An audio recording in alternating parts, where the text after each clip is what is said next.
Assalamualaikum warahmatullahi wabarakatuh. Waalaikumsalam warahmatullahi wabarakatuh. Alhamdulillah. Assalatu wassalamu ala sayyidina Rasulillah wa ala alihi wa sahbihi wa bawala. Anaka la ilma lana illa ma 'allamtana innaka antal alimul hakim. Subhanaka la fahma lana illa ma fahamtana innaka antal jawadul karim. Rabbana iftah bainana wa baina qaumina bil haqqi wa anta khairul fatihin. Allahumma inna qad kharajna min hawlina wa quwwatina ila hawlika wa quwwatika wa min ta'ati ila ta'atika wa a'udzu bika an aqula zura aw awsha fujura aw akuna bika maghrura wa a'udzu bika min darki syaqa wa su'il qada wa syamatatil a'da thumma amma ba'du.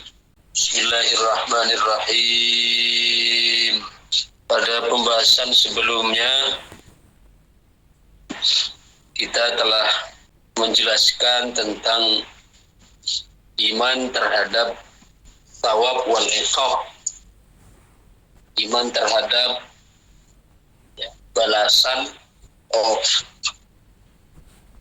surga atau pahala, wal iqab dan balasan atau siksa. Itu sebagai bahasan terakhir dari syair wa yalzamul imanu bil hisabi wal hasyri wal iqabi was thawabi. Dan mestilah seorang mukallaf itu beriman kepada hari hisab, hari perhitungan amal, hari digiring, hari mendapatkan balasan, siksa maupun pahala atau surga.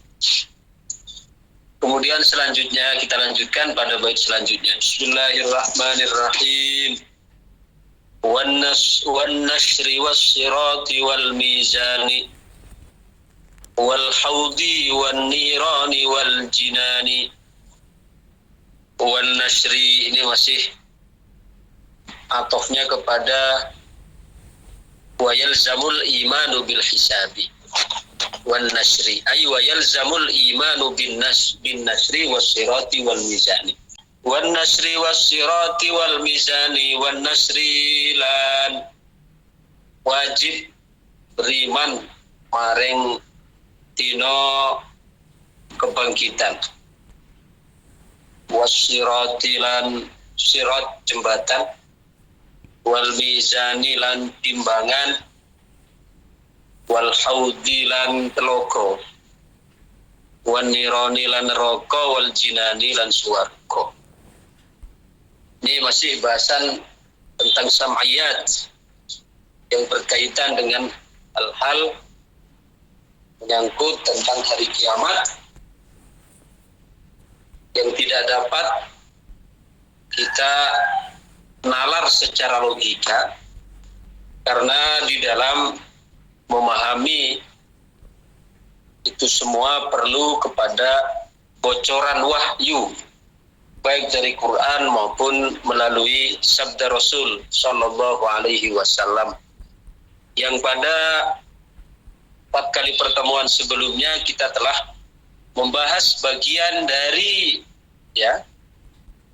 sam'iyat, yaitu berkaitan dengan iman dengan hisab, hasyr, iqab dan thawab. Selanjutnya wan nasri, dan juga wajib untuk percaya dengan hari kebangkitan. Karena nama lain dari kiamat itu banyak sekali. Pada yaumul hasyri, pada yaumun nasri, pada yaumut taghabun, ada yaumul hasyr, yaumul, banyak sekali nama-nama.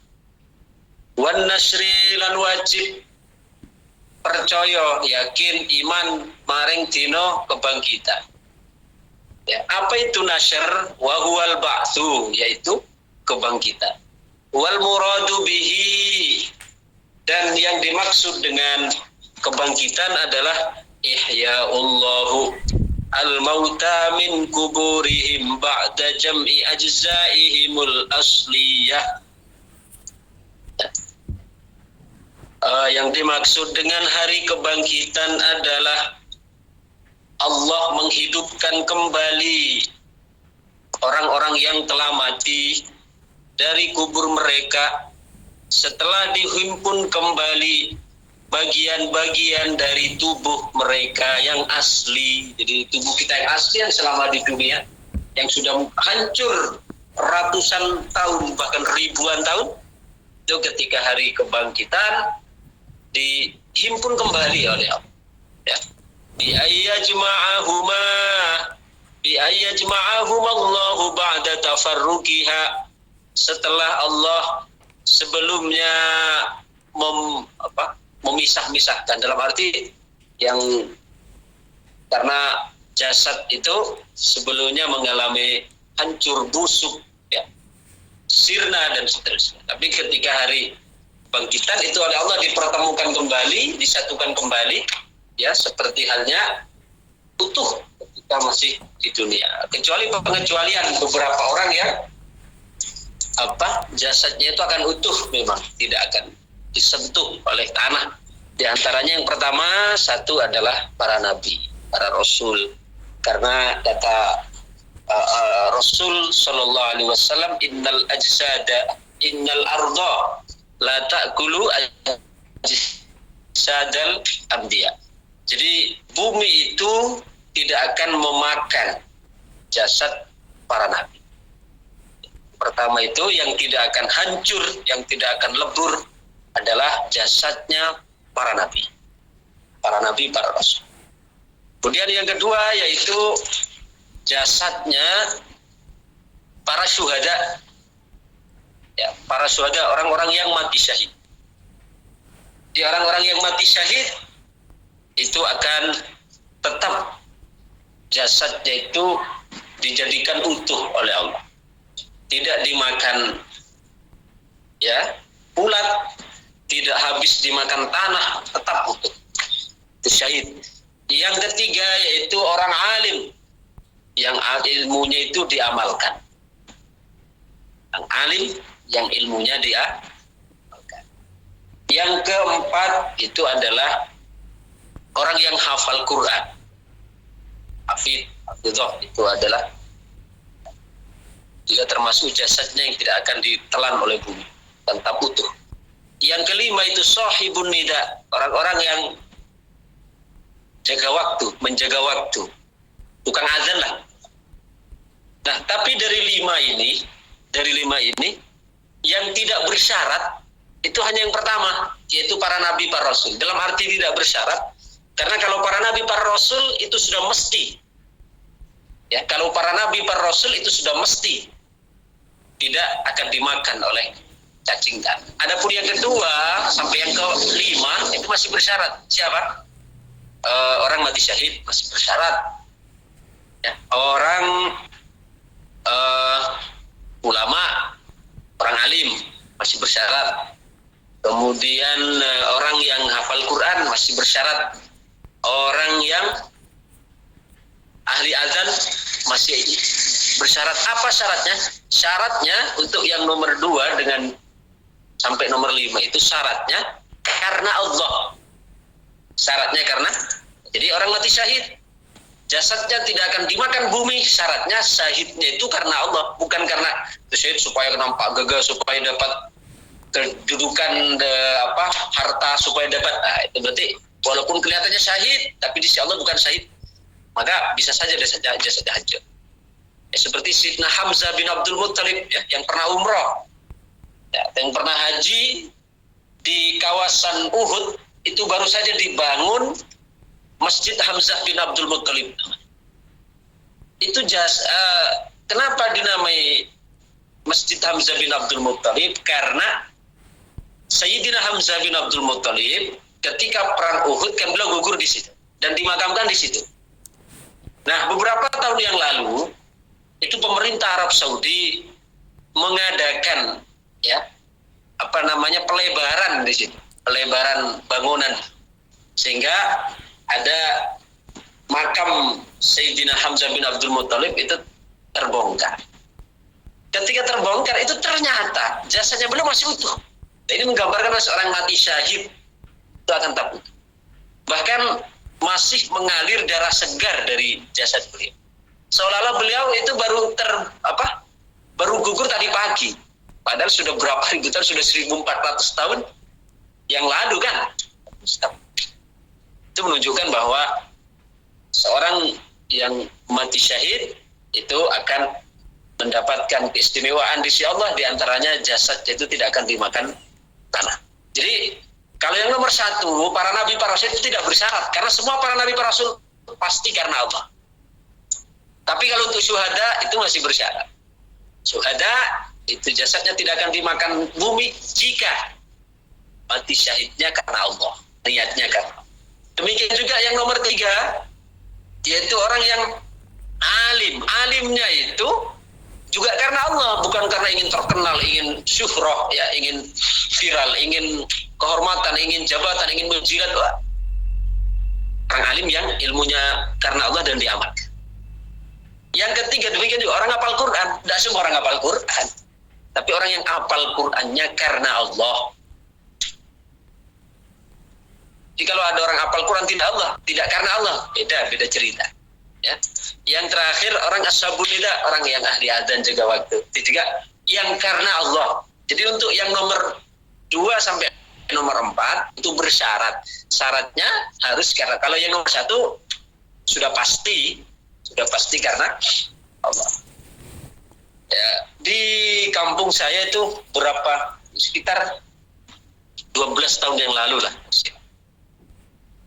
Itu ada orang gali kubur, ada orang meninggal. Kemudian menggali di kawasan, ada kubur di sebelahnya, nisannya itu sudah hilang karena dulu kayu. Hanya menggali. Ketika digali itu tersentuh karena mungkin terlalu mepet kepada makam yang sebelahnya, ya, karena yang sudah tidak ada tandanya. Itu tergali dan mereka dikejutkan dengan sebuah kain kafan yang masih utuh dan jasadnya masih utuh. Itu kelihatan ini ya, pahanya dan ya, kelihatan itu.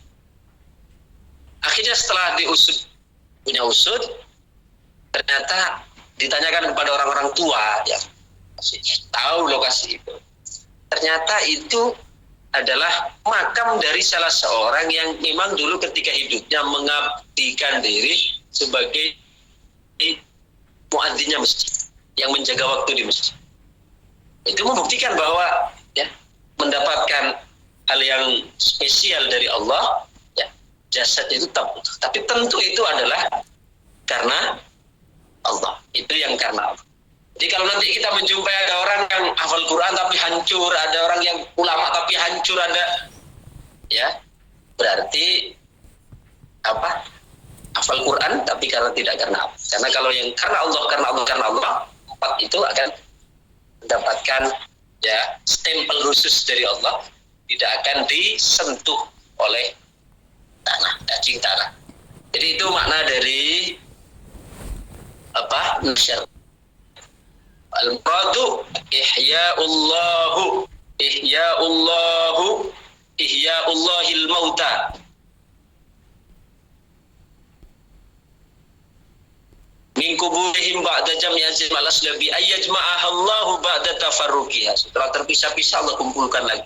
Wa qila ba'da adamiha bil kulliyah ma'adha ajbuz zanab fa innahu la yu'dam.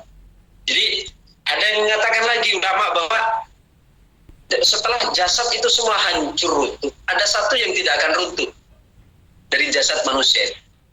Apa itu? Ajbuz zanab. Apa ajbuz zanab? Ajbuz zanab itu adalah tulang ekor. Jadi ternyata tulang ekor seorang itu akan tetap masih akan tersia. Jadi walaupun tulangnya hancur, tapi yang namanya tulang ekor itu akan tetap ajbuz zanab. Kenapa? Karena ajbuz zanab itu nanti akan menjadi penghimpun data dari apa yang telah dilakukan di dunia. Masuk datanya disimpan. Ibaratnya kalau pesawat itu ada kalau pesawat itu kecelakaan kan data itu bukan ya, black box. Nah, black box itu kotak hitam.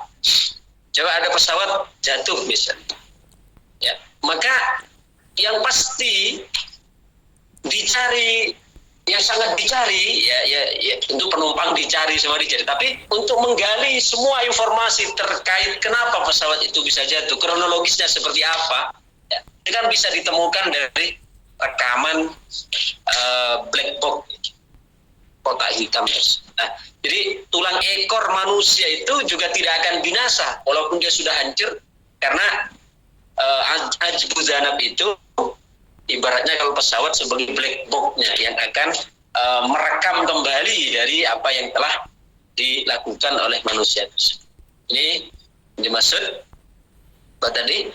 Wa ba'da adamiha bil kulliyah ma'ada ajbu zanab fa innahu la yu'dam, karena ajbu zanab itu tidak akan hancur. Nah, itu adalah pengertian dari Nasr. Kemudian wasirat, masuk dalam pembahasan sam'iyat, selanjutnya ada sirat. Apa sirat? Wa huwa lughatan at-tariqul wadih. Sirat itu secara bahasa itu bermakna jalan yang jelas, jalan yang terang, itu secara bahasa. Tapi wa syar'an, secara syariat, artinya secara istilah ilmu tauhid adalah jusrun mamdudun ala matni jahannam bainal mauqif wal jannah. Ya.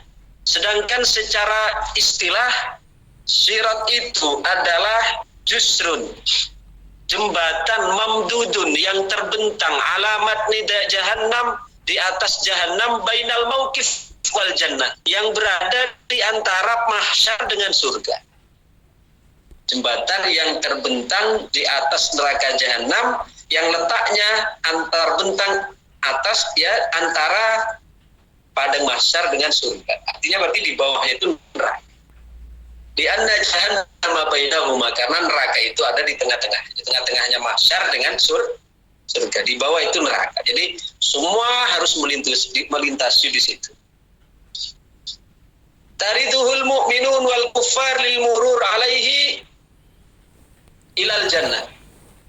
Yang mana nanti orang-orang semuanya akan digiring setelah dari mahsyar, menjalani proses hisab, menjalani proses mizan, ya, dan seterusnya, maka semua akan digiring, baik yang mukmin, yang kafir, untuk lil mururi alaihi ilal jannah, untuk melintasi jembatan itu ke surga.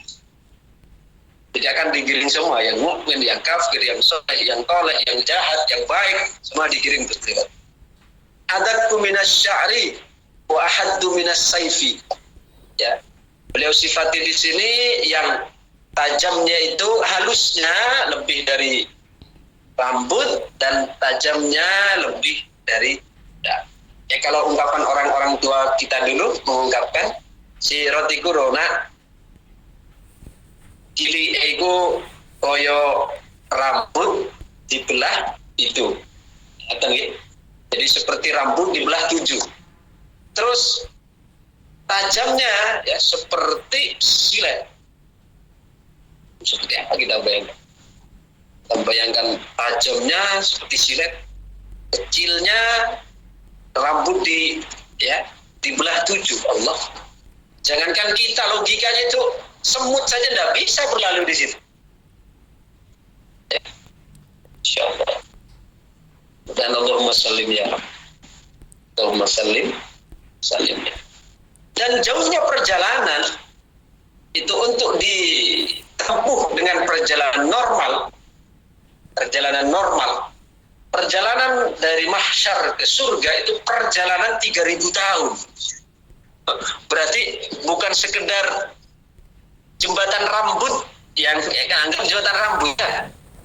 Jembatan rambut yang hanya sepanjang Suramadu, tapi panjangnya itu perjalanan 3000 tahun. Itu pun bukan rata loh. 1000 tahun ya, naik 1000 tahun, turun 1000 tahun ke atas. Jadi, terus gimana saat kita selamat? Itulah kita mohon pada Allah, beramal ya, selalu menjaga iman, mohon keselamatan ya. Itu untuk orang umum, untuk orang yang tidak punya bekal. Tapi untuk orang-orang tertentu kan macam-macam nanti, tergantung amalnya masing-masing. Bahkan disebutkan oleh Rasul, ada kalanya yang melintas itu seperti kilat. Ada yang melintas seperti kuda yang seperti kuda yang berlari. Ada yang menyeberang itu seperti orang yang lari. Ada yang menyeberang seperti orang berjalan kaki. Ada yang menyeberang seperti sambil merangkak. Ada yang menyeberang baru nyentuh langsung jatuh. Ada yang sampai setengah jatuh. Ada tinggal sedikit jatuh. Ada yang selamat. Kan ada sekelompok orang itu mereka hanya ngumpul di mahsyar. Setelah digiring untuk melewati sirat, mereka hanya mampu menangis. Akhirnya diutus malaikat oleh Allah untuk menanyakan, mengapa kalian menangis di itu? Sebenarnya Allah lebih tahu, cuma di sini disetting dalam bentuk percakapan untuk memberikan pelajaran kepada kita semua. Dia mengatakan, kenapa kalian kok menangis? Apa yang kalian lakukan? Mereka mengatakan, wahai malaikat, bagaimana mungkin kami tidak akan menangis? Ini jembatan yang segini kecilnya, segini jauhnya, kemudian segini tajamnya, bagaimana kami bisa selamat? Ini orang-orang itu ditawarkan oleh Allah Subhanahu wa Ta'ala oleh para malaikat. Apa yang kalian lakukan dulu di sini? Kalian lakukan dulu di dunia. Kami dulu, wahai malaikat, di dunianya adalah orang yang cinta dengan masjid. Wah, akhirnya Allah suruh datangkan malaikat masjid itu. Datangkan masjid itu. Betul ini masjidmu? Betul. Akhirnya mereka disuruh masuk. Dan diberangkatkan dengan naik masjid. Oh, jadi yang berjalan bukan kakinya tapi masjidnya. Ini enak toh. Tentu ini adalah untuk orang-orang yang memang memiliki ta'alluq. Kemudian memang ada perbedaan pendapat di kalangan ulama tentang besar kecilnya ukuran sirat. Tapi kita tidak dituntut untuk mengetahui besar kecilnya, kan? Secara detail kita tidak dituntut. Kita hanya diperintahkan untuk mempercayai, mengimani secara umum. Memang di sini seperti wa ankarul qurafi taban li syaikhihi al-'iz kaunahu adaqqu minasy-sya'ri wa ahaddu minas-sayfi. Ya, di sini Imam Al-Qurafi beliau mengingkari kecilnya sirat seperti rambut, tajamnya seperti pedang, karena beliau mengikuti juga pendapat gurunya itu Izzuddin Ibnu Abdis Salam. Karena menurut beliau bal huwa muttasi'un lima warada ma yadullu ala dzalik. Karena yang disebutkan itu adalah luas kan. Tapi wal azhar, yang benar mana? Wal azhar annahu mukhtalifun fi dziki wal ittisa' bi ikhtilafil a'mal. Tapi yang wal azhar yang jelas bahwa perbedaan luas dan sempitnya sirat tersebut itu mengikuti amalnya masing-masing. Ya, ada yang luas, ada yang sempit. Seperti yang saya katakan tadi, ada yang munggah, mudun, datar 3.000 tahun. Ada yang sekecepat kilat, ada yang macam-macam. Karena memang itu ala hasabi a'malihim. Wa qila innal kuffara la yamurruna alaihi. Ada yang mengatakan enggak, orang kafir enggak berlalu di situ. Ya. Lalu kemana kalau tidak perlu berlalu di situ? Bal yu'maru bihim ilan nar min awalil amr. Jadi tidak. Kalau orang kafir, ada yang mengatakan di sini pendapat bahwa kalau orang kafir itu sudah tidak diperintahkan lewat sirat lagi, langsung ditendang. Bilang ya apa itu tuh ya?